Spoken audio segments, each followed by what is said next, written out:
اسلام میں قانون کا تصور یہی ہے کہ اس کے ذریعے عدل انصاف کو قائم کیا جائے اور ظلم کو روکا جائے۔ یہ لا جرنل ہے، یہ قانون سے متعلق ایک دستاویزی مجلہ ہے۔ چاہے وہ قانون پارلیمنٹ کا بنایا ہوا ہو یا عدالت کے واسطے سے ہمارے اوپر نافذ العمل ہو،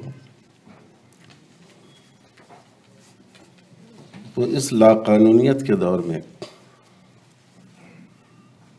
ہمیں یہ ضرور سمجھنا چاہیے کہ قانون انسانی سماج کی بہت بڑی ضرورت ہے۔ ایک سماج میں اگر مختلف گروپ کے لوگ رہتے ہوں، مختلف مذہب، مختلف زبان، مختلف نسل کے لوگ رہتے ہوں، تو یہ قانون ہی ہے جو آپس کے ٹکراؤ کو روکتا ہے۔ یہ قانون ہی ہے جو سماج میں انصاف کو قائم کرتا ہے، اور انسان کی خواہشات بے شمار ہیں۔ قانون ہمیں اس بات کی تعلیم دیتا ہے کہ ہم اپنی خواہشات کو اخلاقی ویلیوز کا، اخلاقی اقدار کا پابند رکھیں، اور اس کے دائرے میں رہتے ہوئے ہم اپنی خواہش پوری کریں۔ اگر لوگ قانون کے پابند ہو جائیں تو جو آج عورتیں اپنے آپ کو غیر محفوظ سمجھتی ہیں، اس کا خود بخود سدباب ہو جائے گا۔ تو یہ بھی قانون کا ایک اہم کام ہے کہ انسان کی خواہشات کو کنٹرول کیا جائے اور اس کو اخلاقی اقدار کے دائرے میں رکھا جائے۔ یہ چونکہ all India Muslim personal law board کی طرف سے یہ میگزین انشاءاللہ شائع ہوگا، تو اس مناسبت سے میں یہ عرض کرنا چاہوں گا کہ خود اسلام میں قانون کا مقصد کیا ہے۔ قرآن مجید میں ہے ان اللہ یأمر بالعدل والاحسان وایتاء ذی القربى وینہی عن الفحشاء والمنکر والبغی یعظکم لعلکم تذکرون۔ قرآن کی یہ وہ آیت ہے جس کو ہر جمعہ خطیب اپنے خطبہ میں پڑھتا ہے۔ اس میں اللہ تعالیٰ نے فرمایا بے شک اللہ حکم دیتے ہیں انصاف کا۔ انصاف ہر ایک کے ساتھ، مردوں کے ساتھ بھی، عورتوں کے ساتھ بھی، گوروں کے ساتھ بھی، کالوں کے ساتھ بھی، ہر مذہب کے ماننے والوں کے ساتھ، ہر طبقے کے سے تعلق رکھنے والوں کے ساتھ۔ دوسرا حکم دیا گیا احسان کا، ایثار، یعنی آدمی سماج میں محبت کی فضا قائم رکھنے کے لیے اپنے بعض حقوق سے، اپنے بعض رائٹس سے، اپنی مرضی سے دستبردار ہو جائے، تاکہ سماج میں محبت، پیار اور پریم کی فضا قائم رہے۔ اور تیسرے، جو ہمارے لوگ ہیں، رشتہ دار ہیں، قرابت دار ہیں، ان کے ساتھ اچھا سلوک کیا جائے۔ اس آیت کے آخر میں کہا گیا ہے کہ اللہ تعالیٰ ظلم سے منع کرتے ہیں۔ ظلم کسی کے ساتھ جائز نہیں ہے۔ اگر مسلمانوں کا سماج ہے، اس میں ہمارے غیر مسلم بھائی ہیں، تو ان کے ساتھ بھی ظلم اتنا ہی بڑا گناہ ہے اسلامی نقطۂ نظر سے جتنا بڑا گناہ کسی مسلمان کے ساتھ ظلم و زیادتی ہے۔ تو اسلام میں قانون کا تصور یہی ہے کہ اس کے ذریعے عدل انصاف کو قائم کیا جائے اور ظلم کو روکا جائے۔ اسی لیے اسلامی قانون کی شروعات جو پیغمبر اسلام جناب محمد رسول اللہ صلی اللہ علیہ وسلم کے وقت سے ہوتی ہے، اس میں ہم کو اس کی متعدد مثالیں ملتی ہیں۔ دنیا میں رومن قانون کو قانون کی دنیا کا گویا سرچشمہ مانا جاتا ہے، بنیاد تسلیم کیا جاتا ہے۔ لیکن آپ حضرات کو معلوم ہوگا کہ رومن قانون میں اگر مقروض قرض ادا نہیں کر پاتا تو جس کا قرض باقی ہوتا تھا اس کو حق حاصل ہوتا تھا کہ وہ اس کو قتل کر دے،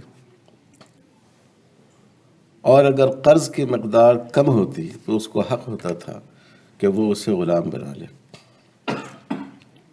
قرآن مجید نے کہا کہ اگر کسی کے ذمے تمہارا قرض باقی ہو فَنَظِرَةٌ إِلَىٰ مَيْسَرَةٍ، جب تک اس میں قرض ادا کرنے کی صلاحیت پیدا نہیں ہو جائے تم پر واجب ہے کہ تم اس کو اس کی سہولت دو، مہلت دو، اس کے ساتھ رعایت کا معاملہ کرو۔ اسی طرح اسلام سے پہلے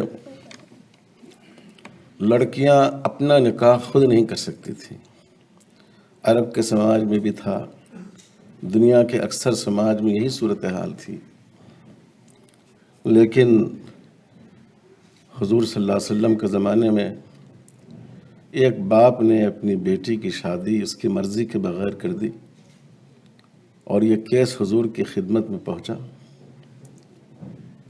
تو آپ نے فرمایا کہ سرپرست کو مشورہ دینے کا حق ہے، لیکن ایک لڑکی خود اپنی ذات کے بارے میں فیصلہ کرنے کی زیادہ حقدار ہے، اس کو بمقابلہ اپنے گارجین کے زیادہ اختیار ہے اپنی ذات کے بارے میں۔ الأیم حق بنفسها من ولیہا،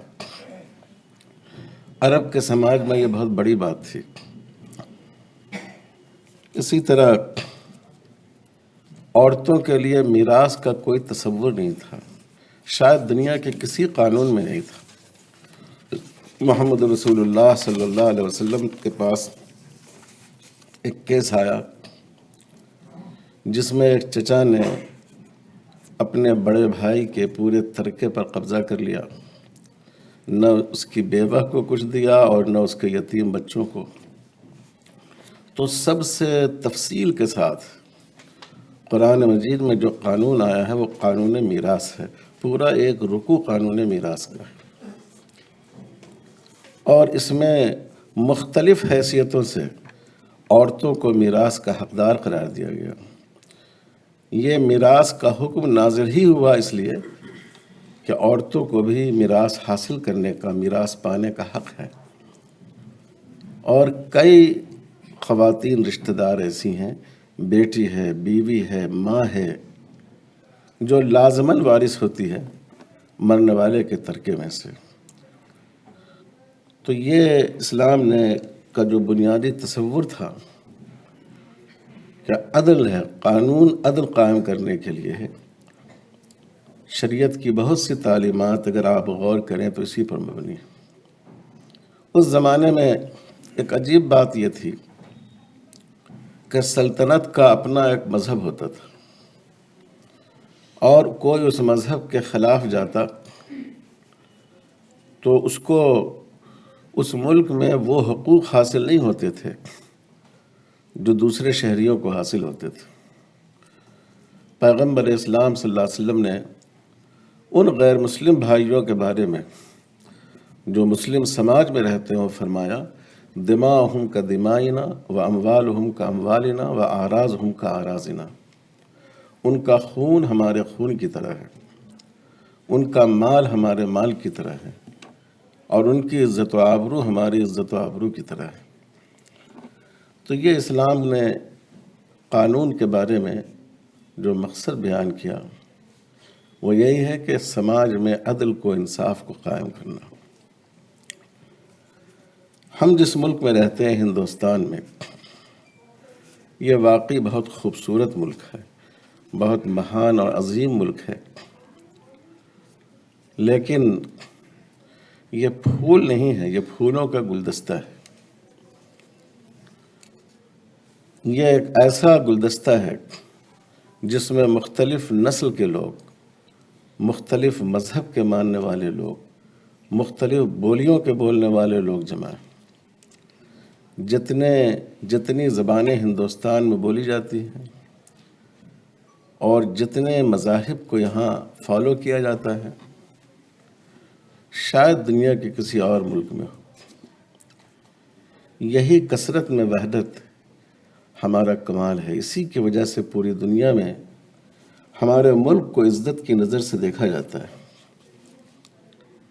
اور ہمارے ملک کے معماروں نے جو اس کا دستور بنایا، بہترین ذہانتیں اور بہترین دماغی صلاحیتیں اس میں خرچ ہوئیں۔ دنیا کا سب سے طویل دستور غالباً ترتیب دیا گیا، وہ واقعی سماج میں کس طرح عدل قائم کیا جائے اس کا ایک بہترین نمونہ ہے، اور جس میں سب سے اہم بنیادی حقوق ہیں: مساوات و برابری کا حق، آزادی کا حق، تمام طبقوں کے لیے اپنے کلچر اور اپنی تعلیم کے سلسلے میں حق۔ جب ہم اس بات کو دیکھتے ہیں کہ ملک کے آزاد ہونے سے پہلے ہندوستان میں ریلوے اسٹیشنوں پر لکھا رہتا تھا ہندو پانی مسلم پانی، ہندو بھائیوں کے لیے الگ نل، مسلمانوں کے لیے الگ نل، تو تب ہمیں اپنے اس دستور کی اہمیت معلوم ہوتی ہے کہ بہت سی کمزوریوں کے باوجود اس دستور نے ہمیں ایک مساوات، برابری، بھائی چارہ اور سماجی ہم آہنگی عطا کی۔ آج کے دور میں اس بات کو دیکھنے کی ضرورت ہے کہ کیا ہم دستور کے تقاضوں کو پورا کر رہے ہیں؟ اگر ہم یہ متعین کرنے لگیں کہ کس کو کیا کھانا چاہیے اور کس کو کیا نہیں کھانا چاہیے، کیا یہ حکومت کا کام ہے؟ کیا یہ فرد کی آزادی میں مداخلت نہیں؟ اگر حکومت یہ متعین کرنے لگے کہ کس کو کتنی عمر میں شادی کرنی چاہیے، ایک انسان 18 سال کا ہو جائے، لڑکا یا لڑکی، اس کو ووٹ دینے کا حق ہے، دوسرے معاملات میں وہ بالغ سمجھا جاتا ہے، لیکن اس کو یہ حق نہیں ہے کہ وہ اپنی زندگی کے بارے میں فیصلہ کرے کہ اسے نکاح کب کرنا چاہیے۔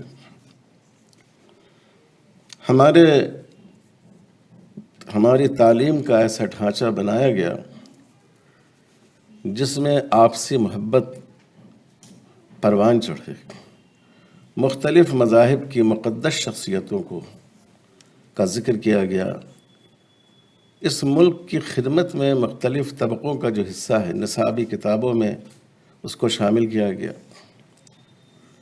اگر ہم اس کو ختم کر کے ایک ہی مذہب کی باتیں اور ایک ہی مذہب سے تعلق رکھنے والی شخصیتوں کا ہم صرف نصاب میں ذکر کریں تو یہ سوچنے کی بات ہے کہ ہمارے بزرگوں نے، پرکھوں نے جو اس ملک کو آزاد کرانے کے لیے جو قربانیاں دی، جو اتحاد کا میسج دیا، کیا ہم اس قربانی کے تقاضوں کو پورا کر رہے ہیں؟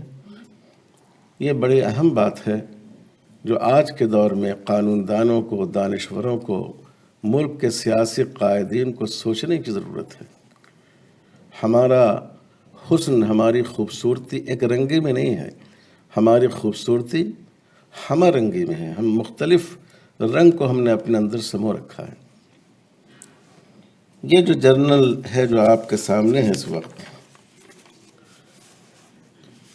اور ابھی آپ کے ہاتھوں میں پہنچے گا، یہ ایک بالکل ابتدائی کوشش ہے۔ All India Muslim personal law board صرف مسلمانوں کے بارے میں نہیں سوچتا، یہ ملک کے دستور کے بارے میں بھی سوچتا ہے، اس ملک کے بارے میں بھی سوچتا ہے۔ بورڈ نے باضابطہ دین بچاؤ، دستور بچاؤ کی تحریک پورے ملک میں چلائی، کیونکہ ہمارا یہ اتحاد، ہمارا یہ وجود ہمارے دستور کی وجہ سے۔ تو اس کے لیے بورڈ نے پورے ملک میں تحریک چلائی، اور بہت سے ایسے مسائل جو انسانیت کے مشترکہ مسائل ہیں اس پر بھی بورڈ نے آواز اٹھائی۔ تو اس کا مقصد یہ ہے کہ ہم اپنے قانون سے بھی واقف ہوں، جو ہماری عدالتیں جو فیصلے کر رہی ہیں ان کے بارے میں بھی ہم آگاہ ہوں۔ ہم عدالتوں کا احترام ہم پر ضروری ہے، لیکن ہم اس کا علمی اور تحقیقی تجزیہ بھی لوگوں کے سامنے کر سکیں اور ایک دوسرے کو سمجھ سکیں۔ اس میں کوئی چیز ایسی نہیں آئے گی جس میں دوسرے کو نیچا دکھایا گیا ہو، لیکن ہم اس بات کی کوشش کریں گے کہ ہم اپنے آپ کو سمجھائیں اور ہم خود دوسروں کو سمجھنے کی کوشش کریں۔ میں آخر میں بے حد شکر گزار ہوں اپنے ان تینوں بزرگوں کا کہ اس جرنل کی رسم اجرا کی اس تقریب میں ہم لوگوں کی حقیر دعوت کو انہوں نے قبول کیا اور یہاں تشریف لائے۔ بہت بہت شکریہ۔ Kindly like, share and subscribe our YouTube channel.